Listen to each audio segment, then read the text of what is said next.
ఆమ్ సాయి దర్శన మహిమ. సాయి దర్శనం ఒక్కటే చాలు మనిషిని అది సంపూర్ణంగా మార్చివేస్తుంది.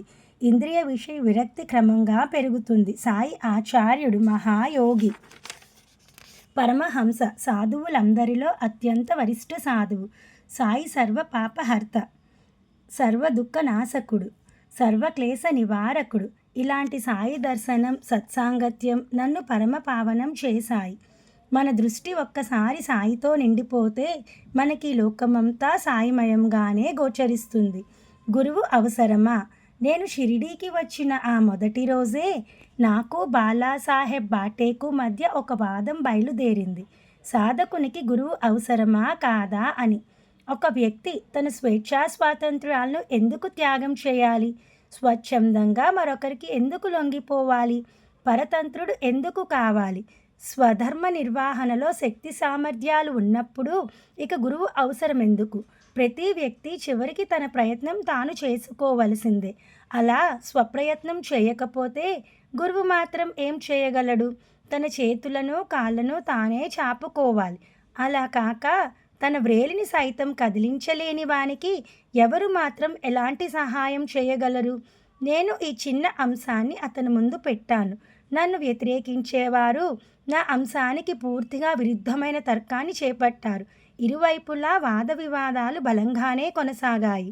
అలా ఈ వాదం మరింత పెద్దదయింది.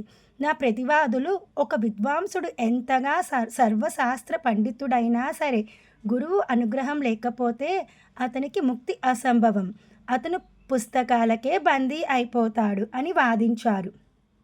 ప్రారబ్ధం, పురుష ప్రయత్నం, అలా ఒక తీవ్రవాదం చెలరేగింది. ప్రారబ్ధమా, పురుష ప్రయత్నమా, దైవమా, స్వేచ్ఛయా, ఏది గొప్పది అన్న వాదం తీవ్రమైనది. ప్రారబ్ధమే దైవమే గొప్పదంటావా? అయితే అప్పుడేమవుతుంది అని నేను అడిగాను. మనకు ఏది ఎలా జరగాలో అది అలాగే జరిగి తీరుతుంది. దానిని ఎవరూ తప్పించలేరు. ప్రారబ్ధాన్ని అనుభవించక తప్పదు. అది అహంకారులంతా తల్లు వంచుకోక తప్పదు అని నా ప్రతివాదులు జవాబిచ్చారు. విధికి విరుద్ధంగా ఎవరు జీవించగలరు? ఎవరు కర్మలు చేయగలరు? నువ్వో పని చేస్తావు, కానీ ఫలితం వేరుగా ఉంటుంది. నీ బుద్ధి చాతుర్యాలన్నింటినీ ప్రక్కన పెట్టివేయి అన్నారు వారు. కానీ నాలోని అహంకారం అంత సులువుగా ఓటమిని అంగీకరించలేకపోయింది. సరే, ఇలా అని ఎలా చెప్పగలవు? పురుష ప్రయత్నమే అత్యంత శక్తివంతమైనది కదా. పురుష ప్రయత్నం లేకుండా ఓ మూల కూర్చున్న వానికి విధి మాత్రం ఎలాంటి సహాయం చేయగలదు? స్వప్రయత్నం ద్వారానే తనను తాను ఉద్ధరించుకోవాలని స్మృతులు చెబుతున్నాయి. స్వప్రయత్నం లేకుండా ఈ భవసాగరాన్ని సుఖంగా ఎవరు కూడా తరించలేరు. ఈ లోకంలో ఎవరి శ్రేయస్సును వారే సాధించుకోవాలి. అలాంటప్పుడు ఇక గురువుల వెంట పరుగులు పెట్టడం దేనికి?